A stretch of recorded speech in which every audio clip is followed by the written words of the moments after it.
Yeah, we're here on Winning Roles. So today we're going to talk about smart deal structure. Okay, that's our role for today is being an intelligent, clever deal structurer, structuring your deals in real estate so that you make the most money and you can explain it to the seller and they say yes.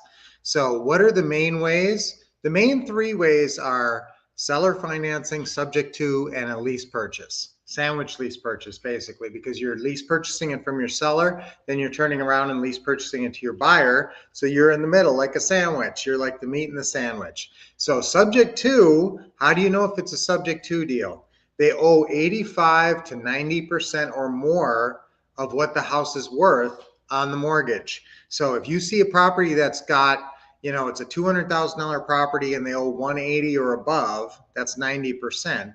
You're going to say, will you sell the house for what you owe? Okay, now if you think the house is too perfect and it's too pristine and the seller is really stuck on price, then maybe you don't ask that. Okay, but for sure, if it's within about $10,000, you're always going to ask, will you sell the house to us for what you owe on it? Okay, so that's a subject to deal. You're basically taking over the mortgage. You don't even have to create a new note and a mortgage, the paperwork. Your whole paperwork that you need is just the purchase and sales agreement, and it's just assumed between you and the buyer that you're going to start making the payments.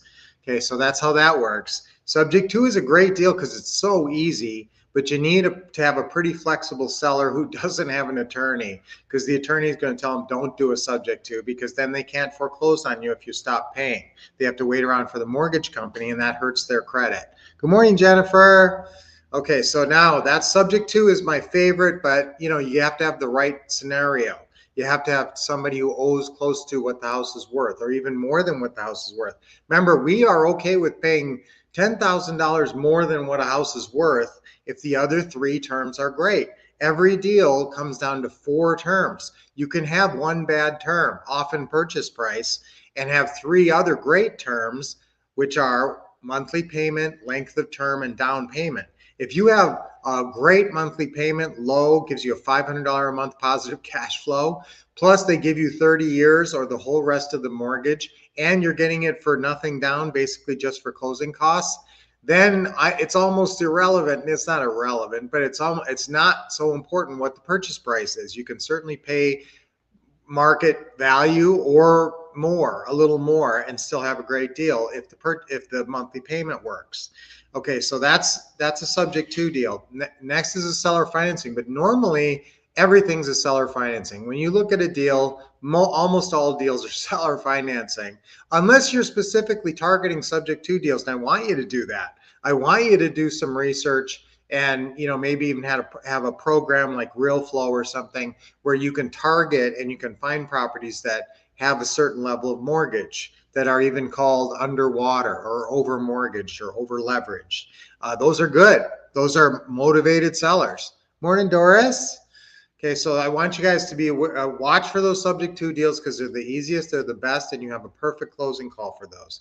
Next is seller financing, but like I said, probably 90% of the deals you're going to run into just go to the seller financing closing call. That's a 2.5-page script, but that will close the deal. So if you ever wonder, how do I close a deal? Start at the beginning of the seller financing closing call script and read 2.5 pages till you get to the end and you go to the setting the appointment closing call. That's it. When you go to the setting appointment script, you've got a closed deal. So that's how you close a deal. So seller financing, any house that's free and clear. Remember, with seller financing, that's also a wrap. So if you're taking over a property for 150,000, they owe 150,000, and you don't want it to be a subject to because the seller doesn't have all the rights that they would like, then you do a wrap. You wrap the underlying amount in a new mortgage. It can have the same terms, the same monthly payment, everything, but that gives that two pieces of paper, which is the mortgage, it's the note. The note explains all the terms, how much you borrowed, what your monthly payments are, what the interest rate is, and then that's the note. And then the mortgage ties the note to the house, and it says, if you stop paying this note, we're going to take the house back. Okay, so but you don't have to do that on a subject to, but on any seller financing, somebody has to create a new note and a mortgage. That would probably be your title company or your attorney to do that for you. Okay, just give them the terms and they should be able to create that for you. If you ever have problems finding a note, one of our students almost lost a deal in Florida because the dumb attorney, I shouldn't call him dumb, but he didn't have a promissory note form. So the whole thing was being held up and he wasn't telling anybody why. He wasn't getting the seller in for the final closing. Finally, we figured out it's because he didn't have this promissory note form that we needed between the seller and the investor. So I came up with the note and I wrote it out and created this perfect note and sent it down to him. The deal closed the next day. Okay, so it's important to have good forms like the note, or a good attorney or a title company who can help you with the forms and getting stuff closed. Like I said, with subject to, all you need is the standard purchase and sales agreement, which you should already have. All right, then I want to explain one deal that I don't talk about very much, and it's called super seller financing. What if you run into a deal where it's $150,000 house, it looks like a really good deal, they owe 120. Okay, they owe 120 on a $150,000 house. They want 150, and that's a fair price. So what do you do? Do you come up with $30,000? That's a deal killer. You don't have $30,000, and if you did, you wouldn't want to give it to them. So what do you do? Here's this very specific line that you say. You say, or there's a little series here, so write this down. You say, so the difference between what you owe, 120, and what you'll sell the house for, 150, is $30,000. So the way we usually work that, and remember I say that a lot, so the way we usually work that, or so the way that usually works, but on this one, so the way we usually work that is we'll pay you that when we cash out. Okay, so the way we usually work that is we pay you that when we cash out. Okay, and then you just stop talking. And if they say, no, I need some of that, or I need all of it, then they have to ask for it. But if they just go along, then you got it. If you just say, so the way we usually work that, you've got 30,000 of equity in there, the difference between what you owe and what we're selling us the house for is 30,000. So the way we usually work that is we'll pay you that when we cash out. You understand that, right? And I often will say, you understand that, right? Okay, so if they say yes to that, you just negotiated what we call super seller financing, which is $30,000 in no payment, no interest seller financing that you will just pay off sometime down the road. Now, this brings the question up, well, when are you going to close? Okay, and that's when what I like to say is, well, our goal is to close this. Now, you can tell whether they want the cash out fast. Most of them want that cash. Okay, or they're interested in getting that cash as opposed to getting a payment on it, or no payment. Now, what we negotiate is no payment. The other position in the middle is, what if they say, no, I need that whole 30,000? Well, then you say, well, what's the least amount of that I could give you now? And then I could make monthly payments on the rest.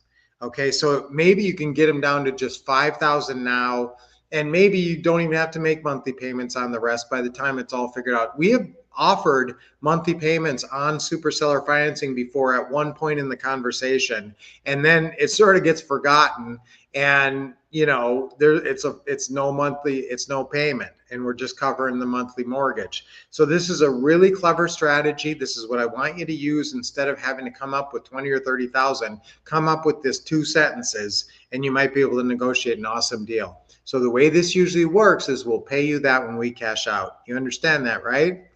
And if they say, when are you going to cash out? Sometimes I'll say, if I can tell they're all hot to cash out quickly, I'll say, well, we try to do it as soon as possible because that's when we get paid, when our buyer cashes us out. So sometimes it's pretty quick. Sometimes it's within the first, okay, sometimes I'll say 6 months to a year, but it's really not probably going to be there. So you got to be careful here. So I'll usually say it'll close, within the first couple of years, we'll get it done. And we'll get you cashed out. But and then you got to know why. Well, why do you need the money for something? Is there some kind of a pending thing where you got to have that money? And if there's not, then obviously you have a little bit more breathing room. Okay, so I have not talked about super seller financing in a long time. So again, this is a way of getting chunks of large loans, mortgage loans, basically, for no payments and no interest and a no repayment schedule. Okay, so again, what do you say? So the way we usually work this, or so the way this usually works is we'll pay you that when we cash out. You understand that, right? Okay, so that's super seller financing. And now sandwich lease purchase is the only other one. Why would you do a sandwich lease purchase?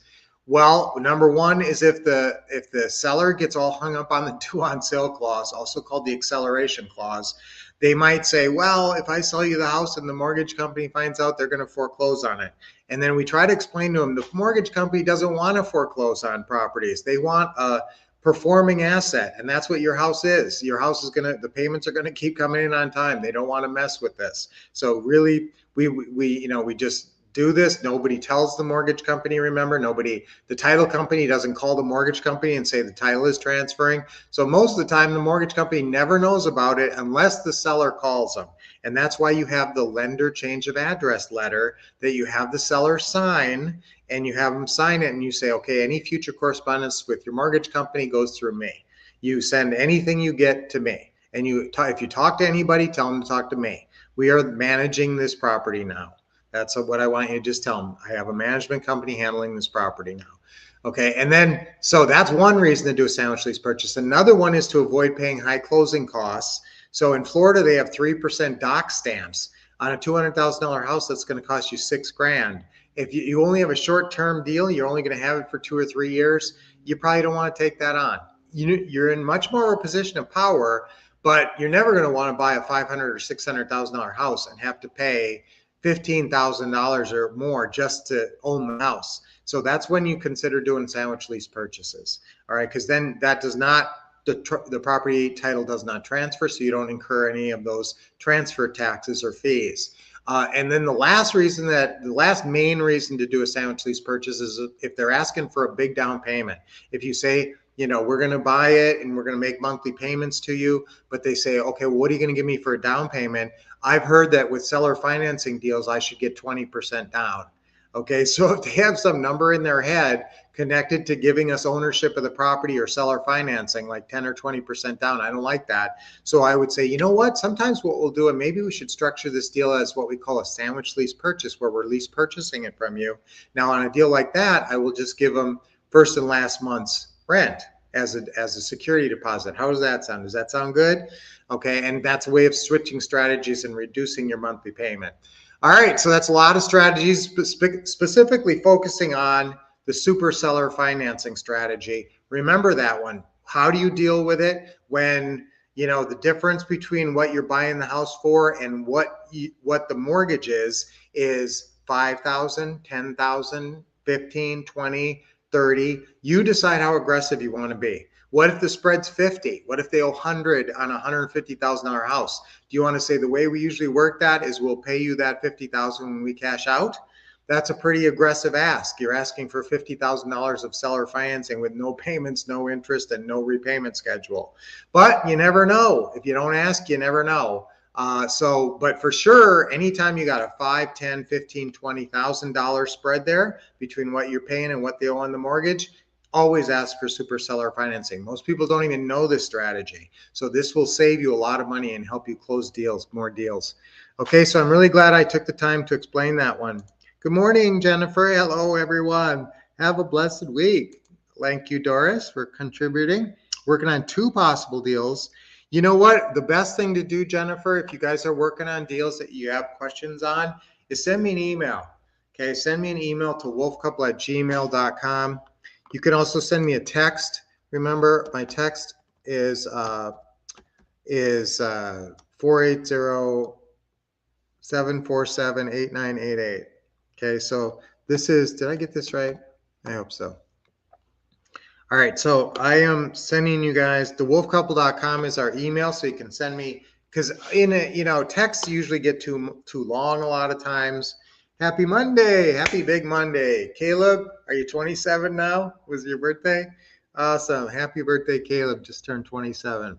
All right, so guys, let's have a great week. Let's employ this super seller financing whenever we find a property where the spread between what you're buying it for and the mortgage is, anytime it's under 30, I would try to be aggressive and ask for super seller financing, because that's the way to put the deal together with, without having to come up with the money down and just closing for closing costs if they're good with that. Hey, Lacey. Good morning. Good morning, guys. Okay, Jennifer. All right, so guys, remember, you can send me emails at wolfcouple.com. And if you do that, you should probably send me a text because that's an email that a lot of emails go to. So it's a good idea, probably send me a text too. That one I will not miss if you send me a text. So that's my phone number you can send a business text to. All right, so stay in touch, guys. I just love it when you guys are closing deals out there and making money and changing your life in real estate and applying knowledge. Remember, all the knowledge I disperse here doesn't make you a dime if you don't apply it. They say knowledge is power. Wrong. Applied knowledge is power. I always say that. Applied knowledge is power. So let's apply this great knowledge. Let's find some great super seller financing deals and let's get them closed. All right, let's have the best summer of our lives. So I use smart strategies. I am a smart deal structure. Okay, let's do that. I'm a smart deal structure. 3 times on 3. Ready? 1, 2, 3. I'm a smart deal structure. I'm a smart deal structure. I'm a smart deal structure. Okay, and then as you watch me, remember, this is how we normally do it. We normally set deals up like this. This is how we structure them to figure out whether or not we have a good deal. So remember, that's the format to become a good deal structure. So 3 deep breaths. Big smile. Okay. Another one. This is so good for you. And one more. Great job. Great job, everybody. All right, let's have a great week. Keep me up to date. Let me know if you need some help. And we're going to be doing a really cool event coming up before you know it. So I will be seeing you guys soon live. And so until I see you on Friday, keep expecting success, getting awesome training from the Wolf Couple, and taking action. Yeah, playing.